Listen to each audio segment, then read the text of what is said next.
Hi, this demo is targeted specifically to those people who are creating a league and have never played fantasy sports before. We're really going to walk you through the basics. We're going to start by creating a league name. This is how everybody in your league, the people who you invite to be members of your league, are going to find you.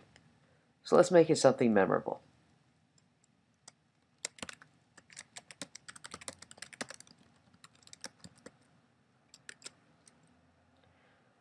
The league motto and league description don't really have an impact on gameplay. They're just fun descriptors of what your league's all about.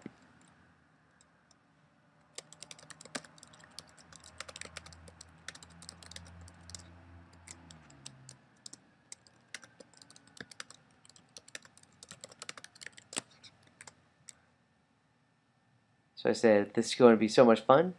For the league motto, and the league description is you should join right now.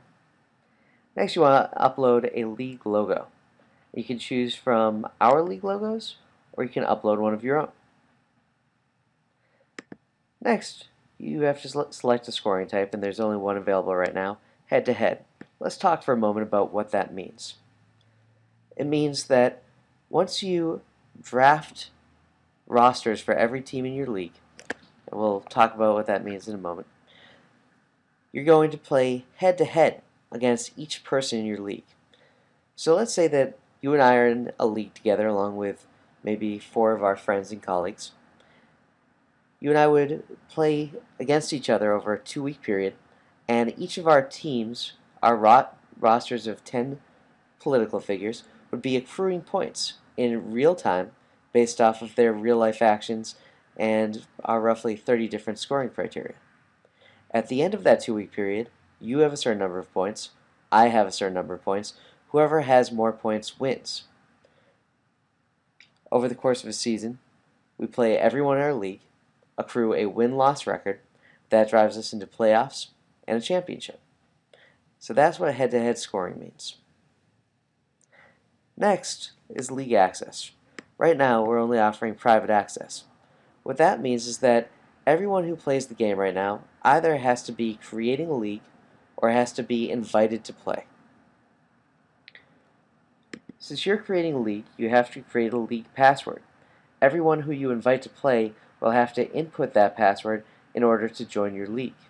They're going to receive an email from our system that's going to tell them what the password is. I'm going to say the password here is I love politics. So everyone who I invite to join the league is going to get an email that tells them the name of the league and the league password. Now I want to talk about the league start date in relation to the draft date and time. You want to make sure to set your league start date and the league draft date relatively far into the future. We would recommend 10 days to 2 weeks. Here's why. The draft date and time is really a draft deadline. This is the last date by which you can draft. If you let that date pass, then you have to recreate your league. Your league start date has to come after your draft date because you're going to draft a league, and after you draft that league, meaning you draft political figures for every team in your league, it's only after that point that you can start playing, which is when your start date happens. So let's set the start date for a couple weeks out. I'm going to select 4 teams. 4 teams will go to the playoffs.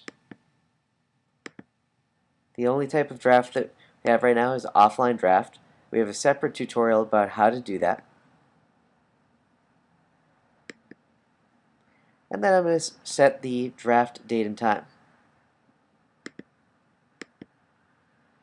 So I'm going to set mine for roughly 10 days out.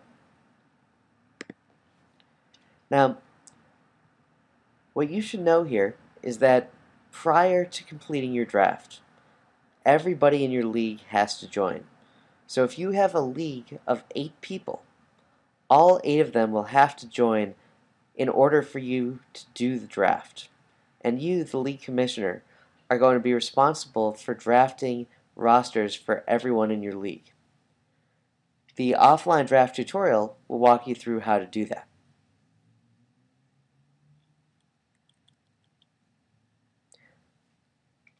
Now let's talk about the trade deadline. The trade deadline is something that is used to prevent collusion. Very frequently in fantasy sports, you'll see a league get to the end of a season, and a couple of people clearly won't get to the championship because they have poor records. So they will trade their very best players to their friend in their league to give them a better shot at winning. That's collusion. To avoid that, very often you'll set a trade deadline just prior to the end of the season to prevent that sort of collusion from happening.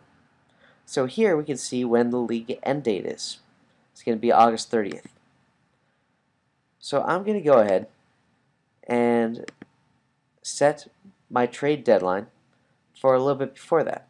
I'm going to set it on August 15th. Now, this trade decision also is intended to prevent collusion.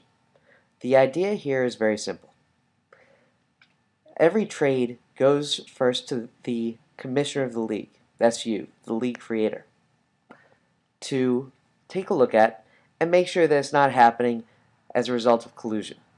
So that you don't see a Barack Obama or Mitt Romney being traded for a congressman from a small state. Trades that simply don't make sense. And you, as the league commissioner, have the opportunity to veto those trades. So here, the trade decision deadline, I'm setting at 2 days, which means that you, as the league creator, or me as the league creator, would have 2 days to veto that trade.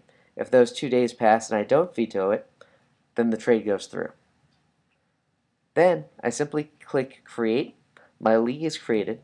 I'll be brought to a page where I'll be asked to invite whoever I want to be in that league. So in my case, I have a league of 4 people, so I probably want to invite 4 people. I can invite 5 or 6 and just have whoever the first 4 are be in the league, because maybe I don't know whether everybody's going to sign up.